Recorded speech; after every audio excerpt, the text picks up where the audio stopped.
شاید تعداد زیادی مردم ما دنبال کار و زندگی هستن، از صبح تا شام سر کار هستن و مردم ما اگر همین منطقه نظر بکنی در مسئله های سیاسی کشور زیاد سهمگذار نیستن، زیاد دخالت نمیکنن، داخل نمیشوند، چون یک ترس، یک مریضی برای ما هست، هیچ چیز اثبات هم یافتگی است. و این برنامه ها، این صحبت های طولانی، ساعت های طولانی وادار میکنه که مردم ما لااقل یک قدم به پیش بزنه. گرچه ما در این جبهه موفق هم شدیم، خدا را شکر، ما توانستیم در یک جایگی، نه فقط منظور از ما حرکت سیاسی گروه 24 از جامعه تاجیکستان، حزب و حرکت های گوناگون، مخالفایی که هستند، شخصای مستقل و روزنامه نگاران و دیگر کسایی که هستند، یعنی یک کاری کردن که مردم آگاه کردن از ظلم، از شکنجه، از تحقیر، از تهدید، از همه چیز. ولی ما بعضا موارد زود فراموش میکنیم. چرا من این نقطه را اینجا گذاشتم؟ این حال میخوام زیر یک نقطه گپ زنم که شاید از 3 4 یا 5 ماه پیش خیلی موضوع بحثناک بود، خیلی موضوعی بود که مردم ما اکنون یک گروه کنترل از دست دادن، یک گروه دنبال لشکرکشی علاقه بودن، یک گروه میخواستن خب نمیدونم ناراحت بودن که باید یک کاری بکنیم، این مسئله ده نباید ما این شور بگذاریم، این حکومت از حد گذران، که ما بارها میگفتیم که این اول و آخرین نیست، چون این قربانی های بزرگی که ما داریم، ما از روزهای اول دیدیم که حکومت با کدام حالت ها این مردم دزدید و غارت کرد و قتل کرد و کشت، ما دیدیم. و اون کسی که من اینجا زیر این نقطه حرف میزنم آخرین نفر نخواهد بود و بعد این باز هم ما چنین حالت ها 2 3 حالت دیگر هم دیدیم. اینجا اخباری که در رسانه ها برآمده بود، روز 6 ایزد اما رو با 6 سال دیگر زندان محکوم کردن. یعنی ایزد اما همگی میشناسه، هر کسی میگه من نشناسم پس اون مهاجر نیست.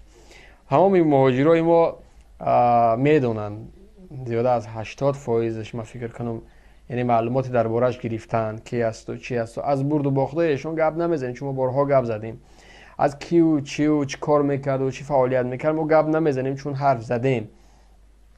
هنگامی که از روسیه را بردنش گپ زدیم، برنامه‌های طولانی داشتیم، دیدیم مسئله مردم که خیلی ناراحت بود و یک وقتی معین بود زود فراموش شد، یا چند مدت بود اصلا فراموش شده بود، نه کسی گپ نمیزد.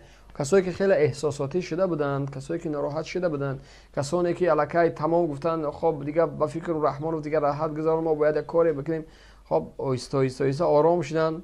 کسایی که خب استادش میگفتن، حضرتش میگفتن، بزرگوار میگفتن ما دبرتیم، ما در کنارتیم، رفتن. روز 6 باز هم یک مقاله برآمد، 6 سال دیگر بالای 9 سال دیگر حکمش کردن.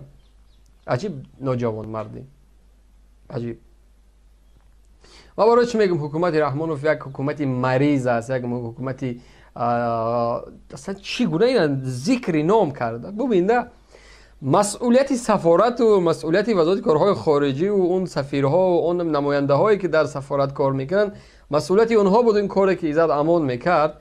ولی یک چیزی مفته یک نفر براشون انجام میداد، اینقدر ابله هستند، اینقدر نوجوانمرد، اینقدر بی فرهنگ هستند که فرهنگ سیاسی ندارن، که همین نفر وظیفه از روز اول تا امروز اگر چند نفری که در کنسولگرایی یا در سفارت کار کرده است، شاید 25% کار می نکرده باشه، بجز از فروختن حجت ها، نمیدونم پاسپورت، نمیدونم دیگر برگاهایی که برای یک مردم لازم است، یعنی در روسیه چی لازم است، بجز از این تجارت اونها کار دیگر نکرده بودن. ولی اگر بد بود، خوب بود، نیک بود، گنده بود، هر کسی که بود ایزد امان یک کارهای میکرد. ساعتها حالتهای مریضی بود، درهای سفارت بسته بود، دنیا در یک حالت خیلی نگرانی بود که فکر میکردی قیامت آمده است، فکر میکردی تمام که دنیا به آخر میرسه، همه جا بسته، همه در و دیوار بسته، راه ها بسته، خیابان ها به آدم، کسی نیست. ولی ایزد امان در فرودگاه بود، زیاده از 200 هموطنی که هواپیما حق سفر کردن نداشت، نفر دنبال غذا تهیه بود. گرچند ما این مسئله را انکار کرده بودیم، که نباید ما این کار بکنیم. مسئولیت حکومت است.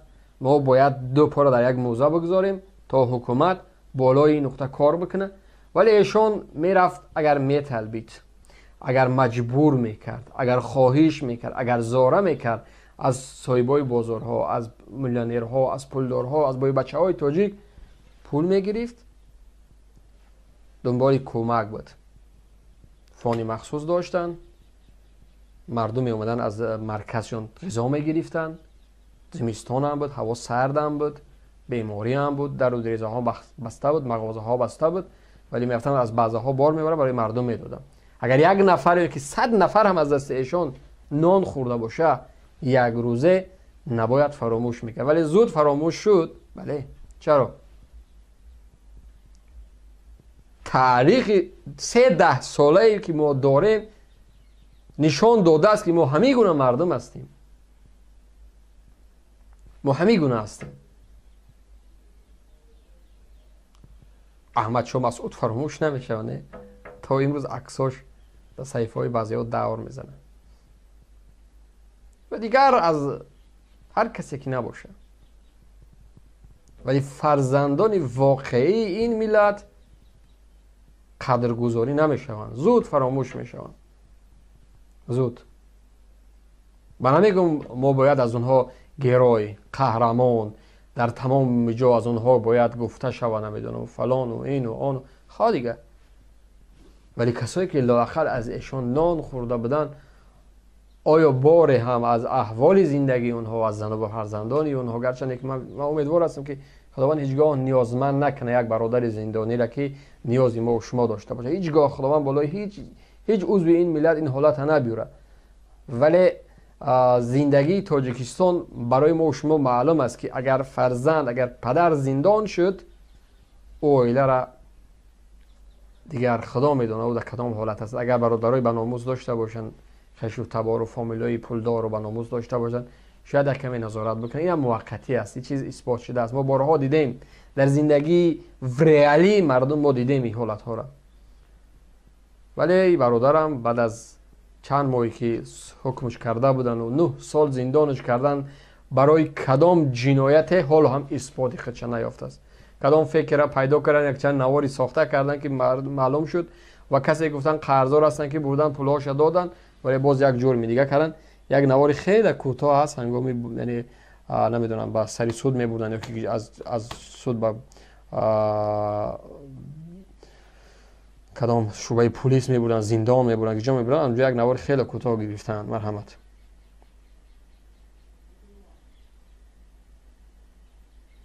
این همین است. این برادر کسی است که در روزهای سختی مردم در بری مردم بود. در بری مردم بود. زود فراموش شد. زود. 15 سال زندان شد. 9 سال پلوس 6 سالی که باز برایش دوباره دادن. خیلی از حکم نوجوان مردانه، حکم حتی قتل شاید در بعضی از کشورها به این حد نباشه. تصور که برای میگن قلابی کسی را فریب کرد، از جای پول گرفت، چی کاری کرد، باید 15 سال روانه زندان شود. 15 سال شما حساب کنین، روز و ساعت و ماه و دقیقه و ثانیه و هفته ها و تصور کنید چند روز، چند ماه، چند هفته و چند سال روانه زندان برای که ایزد اما قلابی کرده است. گویا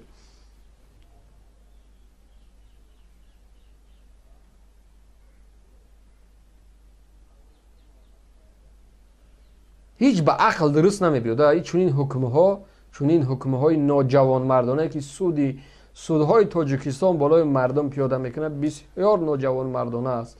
من میگم وای به حال او سود و سودیه ها و پروکورها و دادگاه هایی که روز پرسش و سوال این مردم چگونه به خدا در مقابل مردم ایستاد میشه. من اصلا تصورات ای را ندارم که یک روز مردم قیام بکنه بالای سر اونها چی می اومده باشه. اینجا یک سوالی به جواب است برای من که روز مردم اگر قیام بکنه، قیام عمومی ملی کو حتما عمومی مردمی حتما میشوه. من در اون هیچ شکی ندارم. قدرت عوض میشوه، 100% عوض میشوه. این چشم من بهشون گارانتی میدم که قدرت نظام دولتداری رحمانوف بدون شک عوض میشوه، بدون شک. ولی اینجا سوال ناجواب است که این دادگاه ها و این سودیه ها و این پروکرور ها و این مفتش هایی که ما و شما داریم، اونا چگونه در نزد مردم ایستاد میشده باشند؟ کجا میروند؟ فرار میکنن. آیا میتونن همین اونا فرار کرده؟ آیا تاریخی چند ساله دولتداری جامعه جهانی اثبات نکرده است این گونه انسان های قاتل و ظالم را؟ چگونه با وحشیانه کشته شده اونها را اثبات نشده است؟ ولی اینها چگونه برای خود اجازت میتیند؟ چگونه؟ اگر من ساعتها درباره حکم ایزد امان حالا گپ زنم، حتی 1 ساعت شاید کم نمیکنن. 1 ساعت کم نمیکنن. چون کبر، غرور، مردم شکستن، مردم پاره پاره کردن. گپ زن نیست در منطقه، حرفی کسی حرف نیست، کسی محافظ نداره مردم دیگر. همه زیر کنترل یک عائله، همه زیر کنترل 4 گروه اوباش. یک نفر برای کیم کدام تخلف، اگر بگذار ایزد امان $100,000 چیکار کرده است؟ تخلف کاری کرده است، قلابی کرده است. ولی برای $100,000 17 16 15 سال یک نفر زندان شدن، این نوجوان مردی است دیگر. حکومت رحمانوف هیچگاه یک همون شعاری که دارن نامرد باشیم زنده باشیم، واقعا همین را سزاوار شدگی هستند. و ایلا با کدام عقل، با کدام 2 سالش بته، حالا اقل 5 سال بگو عفوش بکن، بگو برو برادر آزاد چه زن بچه تا بخورون. ولی به این حد شهباز رجبوف، یک کسی که در جلسه رحمانوف خودش بلند کرد، حتی بحث یو از $میلیون‌ها بود. مرد سخن از زبان من نیست، از زبان خودی رحمانوف است که از $1,000,000 بحث میکنه. ولی میگه همین خیلی جوان هستی، وگرنه کم از 15 سال زندان میشدی.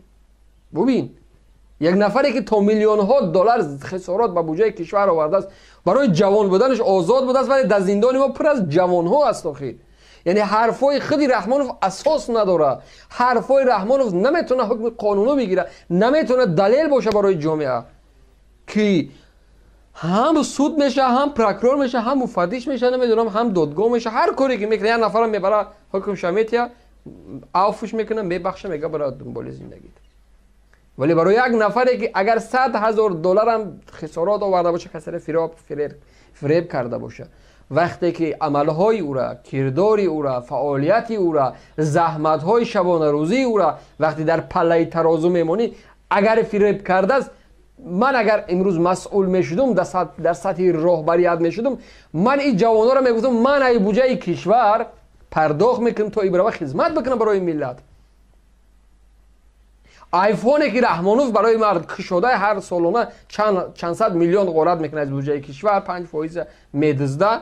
اگر من در سطح راهبریت میشدم، من میگفتم از او فام من جدا میکنم، هر کسی که عزیز آدمان قرضدار از بدهکار است بیا نزد من کمیسیه مخصوص تفتیش میکنه، نظارت میکنه، میآموزه.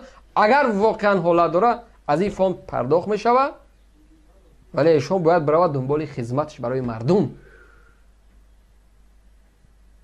باید برای مردم چون خدمت میکنه، برای خدمت دوام بده، ادامه بده. حتی میبرن در سطح سفیر میمونن تو خدمت بکنه برای مردم.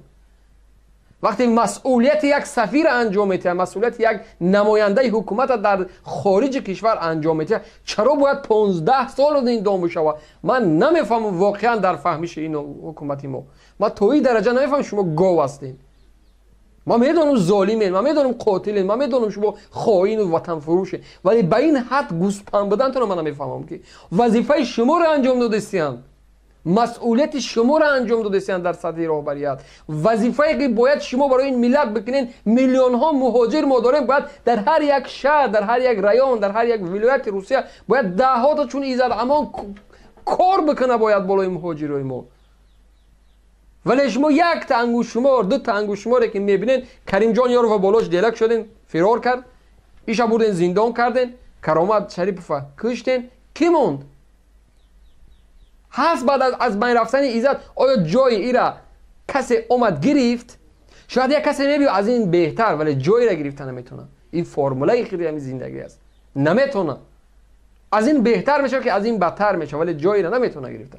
ولی زحمت ها و خدمت های یک جوان تاجیک، بحث من بالای خود ایزد امان نمیره، بحث من بالای هر یک فرد تاجیک و تاجیکستانی که وقتی که مثل امریدین بدخشانی او را بردیم 15 سال دیگه حاکمش کردیم، 18 سال 15 سال. ببینید یعنی همین فهمیش دارین شما که بچه ها را میبرد امریدین. اگر ما بگیریم از تاریخ و زندگیش اگر صحبت هایی که بود، خب بچه ورزشی، بچه بدخشانی دبرش تمرین میکردن، خب محافظت چون میکرد. خب از همون غلامی که یک تاجیک بدترین کار میکنه از اون میگریف، میگفت جای تو نیست، میرفت بگم کارهای بهتر و خوبتر زندگی میکردن. ولی شما چیکار کردین؟ بعد از ایزد امان چهارشنبه را امریدین دزدیدین.